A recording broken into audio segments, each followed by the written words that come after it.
کیوں نہیں پکا؟ اس لیے کہ گھر میں کچھ تھا نہیں۔ آج میں نے قاری صاحب کو دیکھا، بیچارے نے صرف ایک چادر باندھی ہوئی تھی، جسم پر قمیض بھی نہیں تھی۔ کیوں؟ کہتے ہیں کپڑے نہیں ہیں۔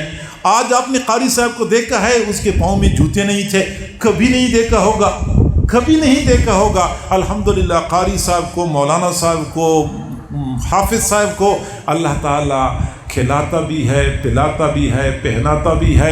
یہ اور بات ہے کہ جیسے آپ حیران ہوتے ہیں کہ 10,000 کی تنخواہ میں یہ اپنے خرچے کیسے پورے کرتے ہیں، ایسے ہم خود بھی حیران ہوتے ہیں کہ یہ خرچے کیسے پورے ہوتے ہیں۔ بہرحال جب اللہ پورے کرتا ہے، انسانی عقل کی پھر وہاں تک رسائی نہیں ہوتی۔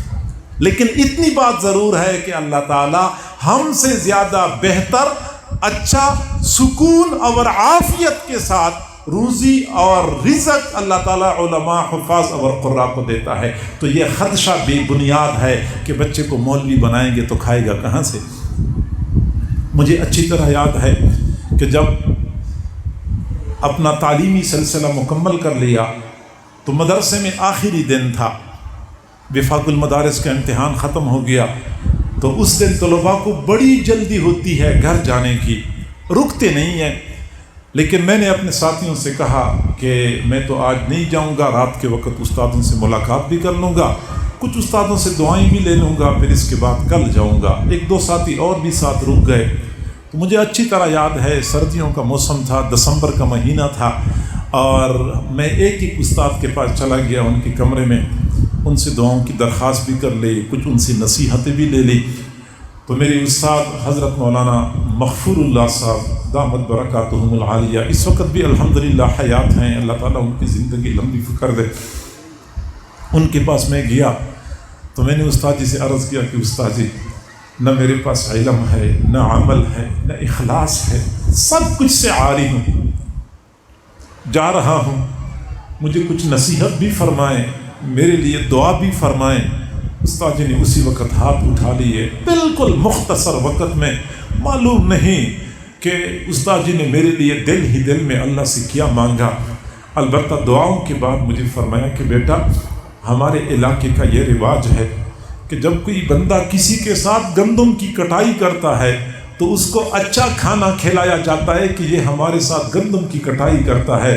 اگر گندم کی کٹائی کرنے والے کو اچھا کھانا کھلایا جاتا ہے تو جو دین کا کام کرے گا تو اللہ اس کو اچھا کھانا نہیں کھلائے گا، یہ کیسے ہو سکتا ہے؟ مجھے فرمایا بیٹا آپ دین کا کام کریں اور کھانے کے حوالے سے، رزق کے حوالے سے بالکل بے فکر ہو جائیں، اللہ تعالیٰ آپ کو ایسی روزی دے گا کہ دنیا والے آپ پہ رشک کریں گے۔ الحمدللہ ثم الحمدللہ، اپنے استاد کی وہ بات حرف بحرف صحیح ثابت ہوتے ہوئے اپنی آنکھوں سے دیکھ لی۔ آپ حضرات کو پتہ ہوگا جو میرے بیانات سنتے رہتے ہیں، کبھی اپنی باتیں کرنا یہ میری عادت ہی نہیں ہے کہ اپنی سرگزشت لوگوں کو سناؤں، اپنی کارگزاریاں سناؤں، لیکن اب بات آ گئی ہے۔ جس وقت میں 10ویں میں پڑھتا تھا، میٹرک میں، تو ہماری اسکول کی استاد تھے، تو وہ میرے والد صاحب کے پاس چل کے آئے۔ میرے والد صاحب الحمدللہ عالم تھے، ہم 7 بھائی ہیں، الحمدللہ 7 کے 7 عالم ہیں۔ تو میرے والد صاحب کے پاس چل کے آئے اور میرے والد سے کہنے لگے کہ مولانا صاحب، آپ کے بیٹے کو میں پڑھاتا ہوں، مجھے پتہ ہے کہ آپ کے بیٹے میں کتنی استعداد ہے، میں یہ چاہتا ہوں کہ آپ اپنے بیٹے کو آگے سائنس پڑھائیں اور اس کو کالج میں بھیجیں تو یہ انجینئر بن جائے گا، اتنا بڑا انجینئر بن جائے گا، بہت ساری سبز باغ دکھائے اور بہت ساری باتیں کر لیں۔ میرے والد صاحب کی قبر پہ اللہ تعالیٰ رب کو کروڑوں رحمت نازل فرمائے۔ انہوں نے فرمایا کہ مجھے تو نہیں پتا کہ سائنس کیا ہوتی ہے، دوسری چیز کیا ہوتی ہے، مجھے تو اتنا پتہ ہے کہ میں نے اپنے بیٹے کو عالم بنوانا ہے۔ اسکول کی استاد نے کہا بہت بڑا انجینئر بن جائے گا، قابل انجینئر بن جائے گا۔ تو میرے والد نے کہا کہ اگر میرا بیٹا قابل انجینئر بن سکتا ہے تو قابل مولوی بھی بن سکتا ہے، میں اپنے بیٹے کو بڑا انجینئر بنانے کی بجائے بڑا مولوی کیوں نہ بناؤں۔ سوچتا ہوں کہ اگر اس وقت میرے والد صاحب نے میرے اسکول کے استاد کی بات مانی ہوتی، اس وقت میں پیسے کی خاطر در کی ٹھوکریں کھا رہا ہوتا، ادھر ادھر مارا پھر رہا ہوتا۔ اللہ تعالیٰ میرے والد صاحب کو میری طرف سے بہترین اجر اور بدلہ عطا فرمائے، جنہوں نے مجھے دنیا کا پجاری بنانے کی بجائے دین کا خادم بنانے کی کوشش کی ہے۔ اللہ تعالیٰ مجھے اپنے والد صاحب کی توقعات کے عین مطابق دین کی خدمت کرنے کی توفیق عطا فرمائے۔ تو معزز سامعین، یہ خامخواہ کا خطرہ ہے اور خدشہ ہے کہ بیٹے کو مولوی بنائیں گے تو کھائے گا کہاں سے۔ اور یہ خطرہ آج کا نہیں ہے، یہ 100 سال پرانا نہیں ہے، یہ 500 سال پرانا نہیں ہے، یہ 14 صدیاں پہلے کا خطرہ ہے اور خدشہ ہے۔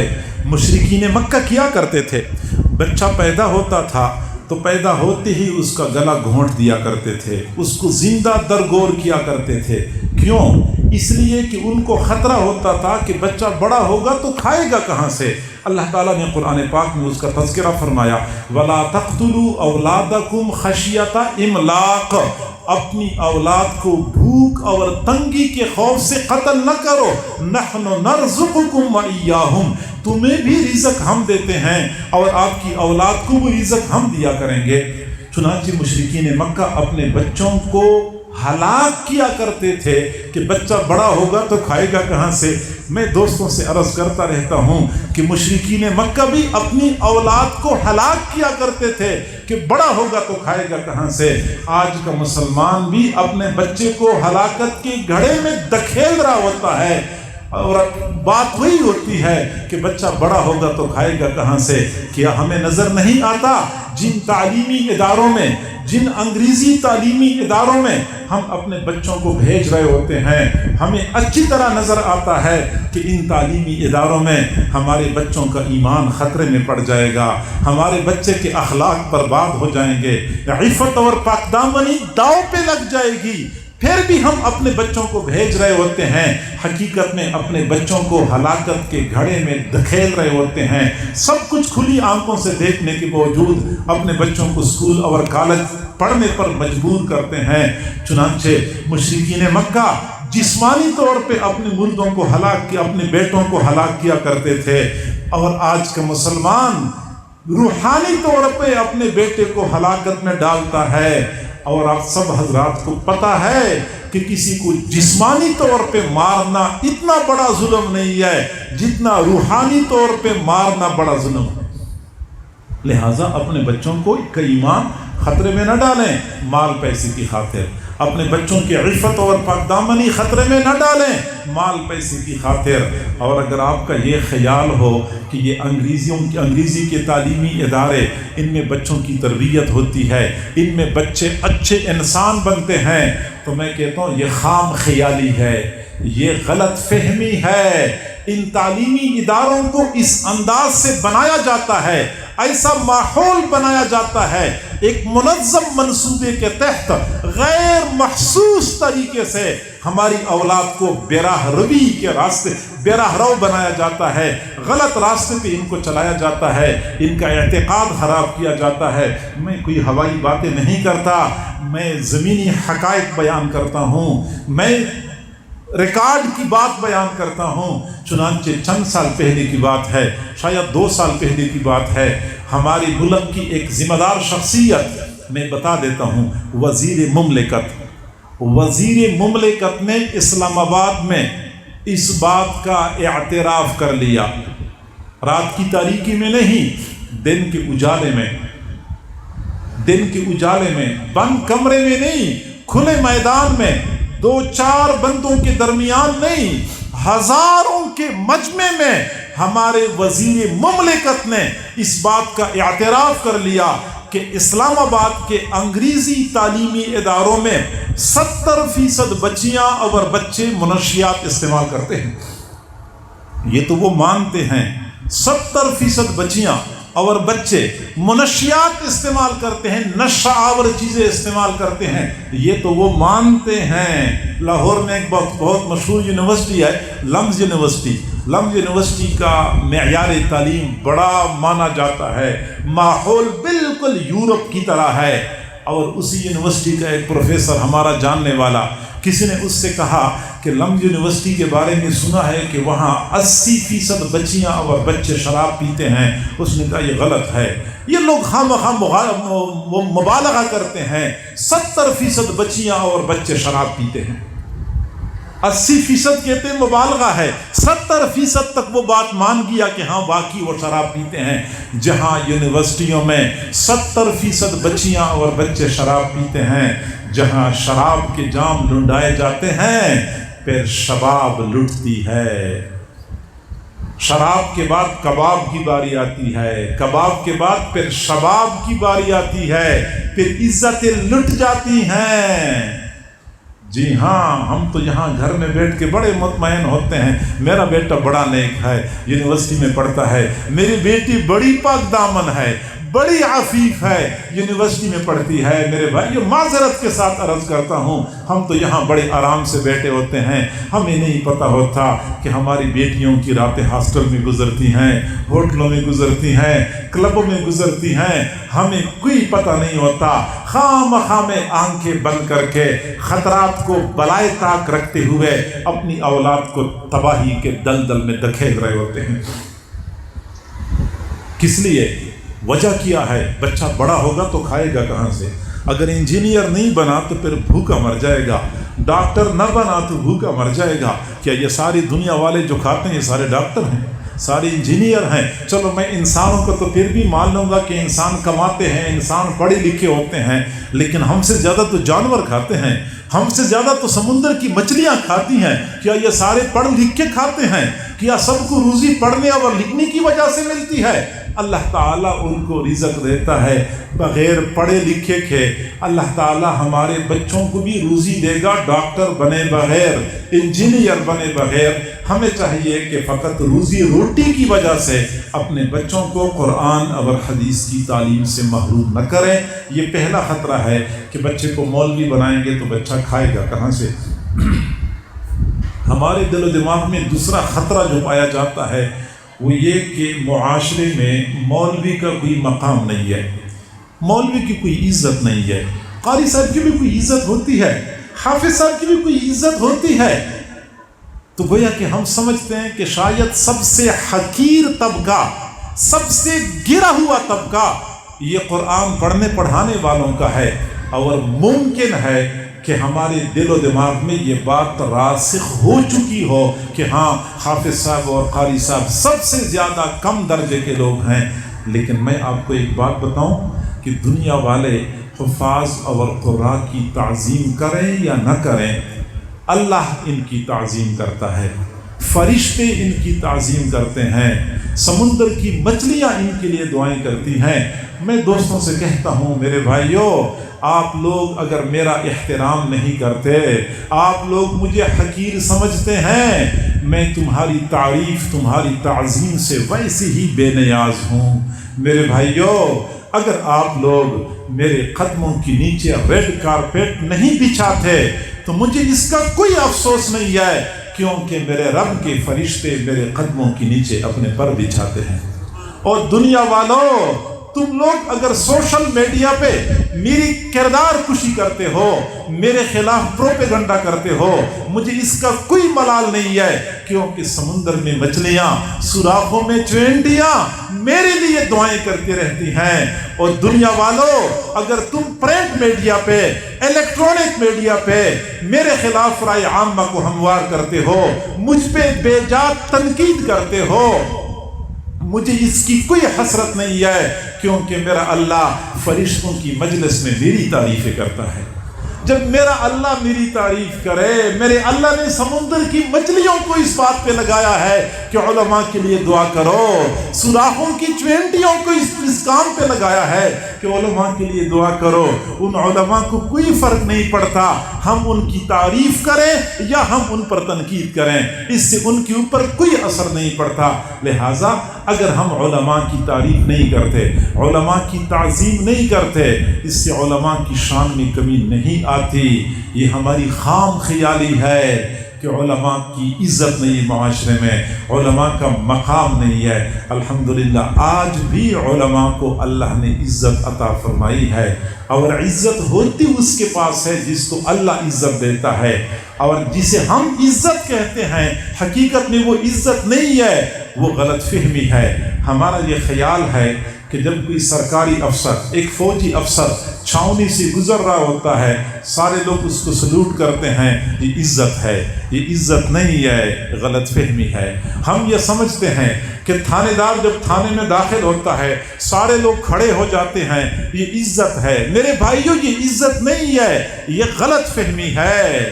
ہم یہ سمجھتے ہیں کہ کوئی افسر دفتر میں داخل ہوتا ہے تو سارے لوگ کھڑے ہو جاتے ہیں، یہ عزت ہے۔ میرے بھائیو، یہ عزت نہیں ہے، یہ ہماری غلط فہمی ہے۔ میں آپ کو ایک مثال سے بات سمجھاؤں۔ اتنا بڑا مجمع ہے، اچانک یہاں اوپر سے ایک سانپ گر پڑتا ہے۔ جو ہی سانپ گرتا ہے ایک بندہ اچھل پڑا، سانپ ہے۔ جو ہے اس نے سانپ کا لفظ بولا، آپ کو پورے مجمع میں ایک بندہ بیٹھا ہوا نظر نہیں آئے گا، سارے لوگ کھڑے ہو جائیں گے۔ اب آپ کیا سمجھتے ہیں کہ یہ سارے لوگ سانپ کے احترام میں کھڑے ہو چکے ہیں؟ نہیں، یہ سانپ کے شر سے بچنے کے لیے کھڑے ہو چکے ہیں۔ ایسے ہی جب افسر دفتر میں داخل ہوتا ہے سارے ملازمین کھڑے ہو جاتے ہیں، یہ احترام میں کھڑے نہیں ہوتے، یہ اس کے شر سے بچنے کے لیے کھڑے ہوتے ہیں۔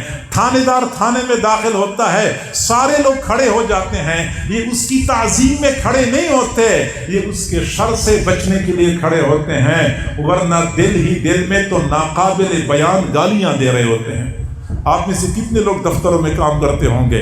سچ بتائیں، جب افسر دفتر میں داخل ہوتا ہے آپ لوگ کھڑے ہوتے یا نہیں کھڑے ہوتے؟ اور کھڑے ہوتے ہو کر دل میں اسی افسر کو گالیاں دے رہے ہوتے یا نہیں دے رہے ہوتے؟ تو یہ تو تعظیم نہیں ہے، یہ تو غلط فہمی ہے۔ اصل تعظیم وہی ہے، اصل عزت وہی ہے جو اللہ نے علماء کو دی ہے، حفاظ اور قراء کو عطا فرمائی ہے۔ چنانچہ حضرت آدم علیہ السلام کو اللہ نے پیدا فرمایا، اور پھر اگلے مرحلے میں فرشتوں کے ساتھ ان کا موازنہ ہو گیا کہ کچھ چیزیں ایسی تھی جن کے نام فرشتوں کو معلوم نہیں تھے، حضرت آدم علیہ السلام کو نام معلوم تھے، تو اللہ رب العزت نے فوراً فرشتوں کو حکم دیا، اسجدوا لآدم، تم حضرت آدم علیہ السلام کے سامنے سجدہ کرو۔ اللہ تعالیٰ نے اس پہلے دن میں دنیا والوں پر یہ حقیقت واضح کر دی کہ جہاں علم ہوتا ہے وہاں عاجزی کرنی ہوتی ہے، جہاں علم ہوتا ہے وہاں سر جھکانا ہوتا ہے، سر جھکانا ہوتا ہے۔ فرشتوں کو حکم دیا کہ تم علم کی تعظیم میں سجدہ کرو، فرشتوں نے سجدہ کر لیا، اور ایک شیطان تھا جو اکڑ گیا، نہیں انا خیر منہ، میں تو اس سے بہتر ہوں۔ میں دوستوں سے کہا کرتا ہوں کہ آج بھی جو بندہ علماء کی تعظیم کرتا ہے حقیقت میں وہ فرشتوں کے نقش قدم پہ چلنے والا ہوتا ہے۔ جو علماء کے سامنے اکڑتا ہے کہ میں تو اس سے زیادہ جانتا ہوں اور میں تو اس مولوی سے زیادہ بہتر ہوں، وہ شیطان کے نقش قدم پہ چلنے والا ہوتا ہے۔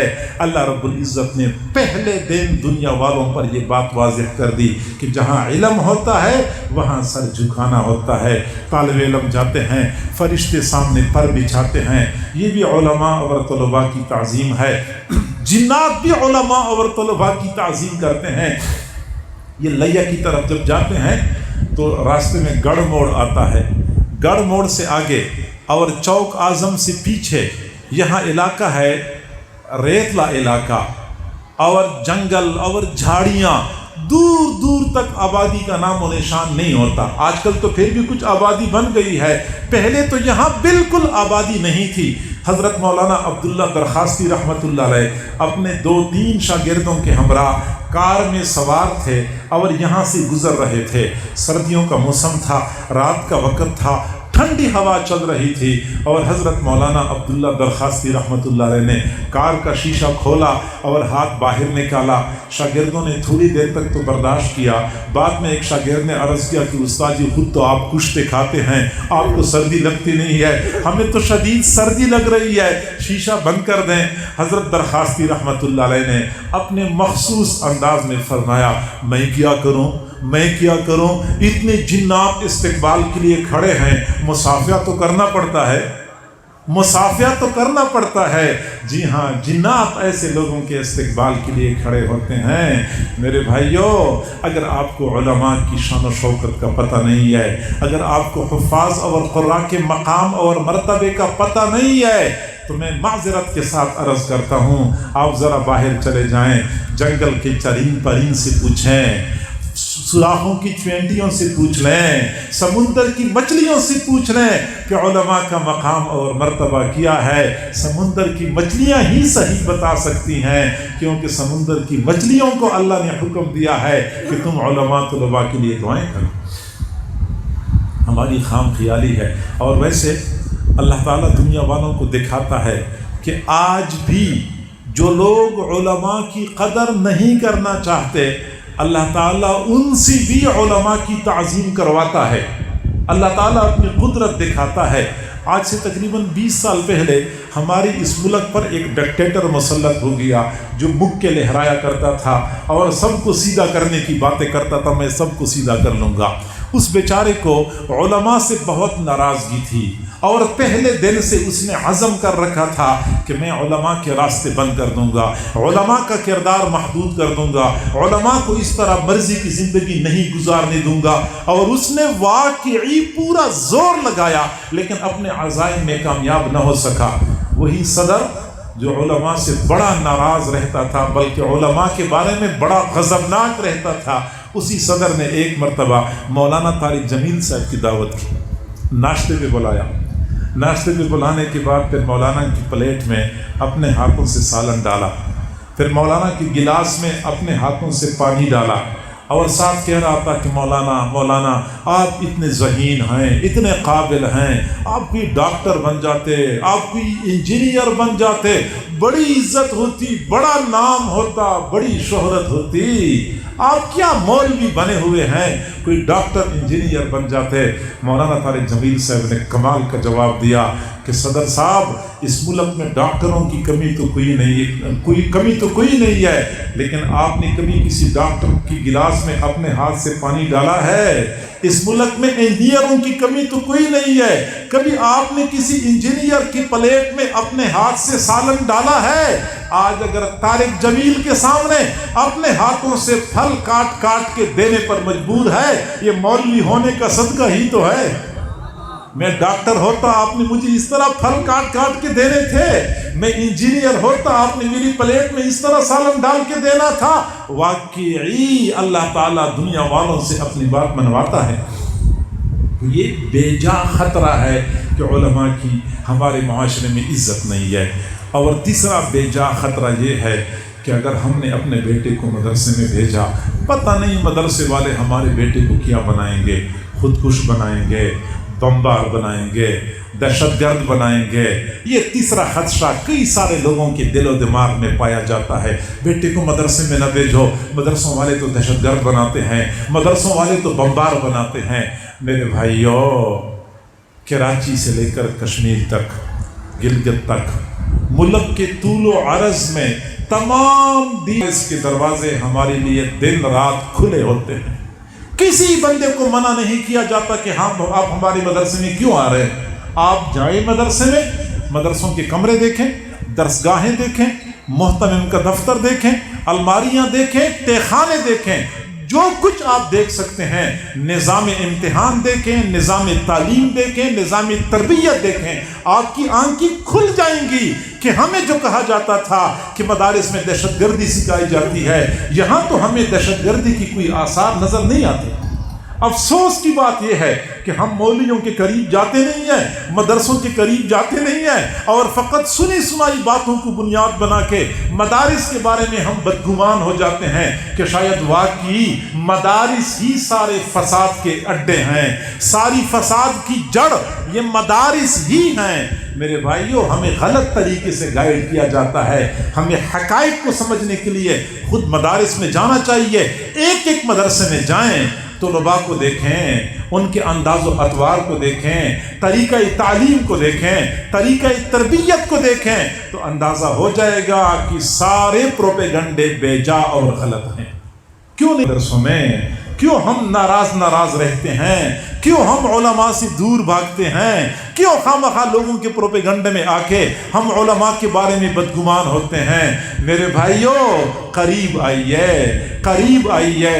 آپ چاہیں تو مدارس کا حساب کتاب چیک کر لیں. اکثر لوگ کہتے ہیں مولوی چندے کرتے ہیں خود کھا جاتے ہیں. بھائی آپ کبھی چندہ دے دیں، رسید لے لیں، پھر اس کے بعد 1 سال بعد آپ چلے جائیں کہ میں نے آپ کو 1000 روپے دیے تھے، وہ کہاں پہ خرچ ہو چکے ہیں. مدرسے والے آپ کو بتائیں گے کہ آپ کی رسید، میں نے فلاں رجسٹر پہ وہ پیسے چڑھائے ہوئے ہیں، رسید نمبر کے ساتھ پیسے بھی لکھے ہوئے ہیں، اور وہ پیسے میں نے فلاں مصرف میں خرچ کیے ہیں. ساری تفصیل آپ کو بتائیں گے. آپ یقین کریں مدارس کا حساب ایسا ہوتا ہے، وہ ایک حساب رکھتے ہیں. وہ یہ بھی کہتے ہیں کہ ہمارے پاس اس سال 500 طلباء نے پڑھا، اور ایک طالب، ہمارا سال کا پورا خرچہ اتنا ہوا. اب ایک طالب علم پر پورے سال کا خرچہ کتنا ہوا، ایک طالب علم پر ایک دن کا خرچہ کتنا ہوا، اتنا کچھ حساب لگاتے ہیں. آپ کسی مدرسے میں جا کے دیکھ لیں کہ آپ کے ایک طالب علم کا ایک دن کا خرچہ کتنا ہوتا ہے. وہ ایک دن کا خرچہ بتا دیتے ہیں کہ میرے تمام طلباء میں سے ایک طالب علم کا ایک دن کا خرچہ اتنا ہوتا ہے، میرے علاج معالجے کے خرچے اتنے ہوتے ہیں، بجلی کے خرچے اتنے ہوتے ہیں، تعمیرات کے خرچے اتنے ہوتے ہیں. تو میرے بھائیوں، یہ میں مانتا ہوں یہ 15ویں صدی ہے، معصوم ہم بھی نہیں ہیں، کمزوریاں پائی جاتی ہیں، لیکن پھر بھی جتنا ہمارے خلاف پروپیگنڈا کیا جاتا ہے، جتنا ہمیں مدرسوں کے بارے میں بدگمان کیا گیا ہے، یہ نہ آپ کے حق میں بہتر ہے نہ مدارس کے حق میں بہتر ہے. آئیے مدارس کے ساتھ تعلق مضبوط بنائیں، مدارس میں جائیں، مدارس کا نظام دیکھیں، مدارس کی کارکردگی کا جائزہ لیں، حقیقت آپ کے اوپر خود کھل جائے گی.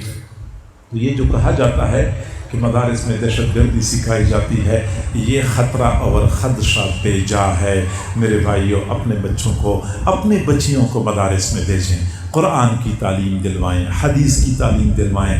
آج میں مانتا ہوں کہ ہم بچوں کو حافظ بنائیں گے، قاری بنائیں گے، کوئی خاص مالی فائدہ ہمیں نظر نہیں آئے گا، لیکن میرے بھائیوں، ہم مسلمان ہیں. ہمارا عقیدہ ہے کہ جب ہماری یہ آنکھیں بند ہو جائیں گی تو ایک اور جہان نظر آئے گا. پھر اس جہان میں پتہ چلے گا کہ اپنے بیٹے کو حافظ بنانے کا کیا فائدہ نکلا. میرے بھائیوں، اس وقت سورج ہم سے کروڑوں میل دور ہے، لیکن آج کل جولائی کا مہینہ ہے، جب دن کے 1-2 بجے سورج اپنی جوبن پہ ہوتا ہے، جلال میں ہوتا ہے، تو چھت کے نیچے پنکھے کے ہوا کے سامنے ٹھہرنا بھی ہمارے لیے دشوار ہو جاتا ہے، اتنی شدید گرمی ہوتی ہے. لیکن ایک وہ بھی دن آنے والا ہے جب سورج کروڑوں میل دور نہیں ہوگا، لاکھوں میل دور نہیں ہوگا، 1 میل دور نہیں ہوگا، سورج ایک نیزے کے برابر آ چکا ہوگا، زمین پیتل کی بنی ہوئی ہوگی. حشر کے میدان میں عرش کے سائے کے علاوہ کہیں ایک بالش کے برابر بھی سایہ نہیں ہوگا. سر کے بالوں سے لے کر پاؤں کے ناخنوں تک جسم پر 1 گز کپڑا بھی نہیں ہوگا، مکمل بے لباس. اس شدت کے عالم میں، اس سختی کی حالت میں، جب کہیں بھی کوئی جائے پناہ نظر نہیں آئے گی. کچھ نوجوان ایسے ہوں گے جب ان کو کہا جائے گا کہ جنت میں چلے جاؤ، وہ کہیں گے اکیلے، ہم نے اکیلے تو جنت میں نہیں جانا، ہمارے ساتھ وعدہ کیا گیا تھا 10 بندوں کو اپنے ساتھ لے کے جاؤ گے، وعدہ پورا کر دیا جائے. ان کو کہا جائے گا جاؤ حشر کے میدان میں، جن کو تم چاہو 10 بندوں کو اپنے ساتھ جنت میں لے جاؤ. اس وقت یہ نوجوان ادھر ادھر بھاگ رہے ہوں گے، میرے ابو کہاں ہیں، میری امی کہاں ہیں، میرے چچا کہاں ہیں، میرے دادا کہاں ہیں، ایک ایک کے پیچھے بھاگ رہے ہوں گے، حیران پریشان. اب تصور کریں تھوڑی دیر کے لیے اس مقام تک پہنچ جائیں کہ میں اسی طرح حشر کے میدان میں کھڑا ہوں، سورج بالکل ایک نیزے کے برابر آ چکا ہے، زمین پیتل کی بنی ہوئی ہے، پاؤں میں جوتے بھی نہیں ہیں، کوئی سایہ بھی نہیں ہے، سر کے اوپر کوئی ٹوپی اور پگڑی بھی نہیں ہے. ایسی حال میں 5 منٹ کے لیے کھڑا نہیں ہونا، 10 منٹ کے لیے کھڑا نہیں ہونا،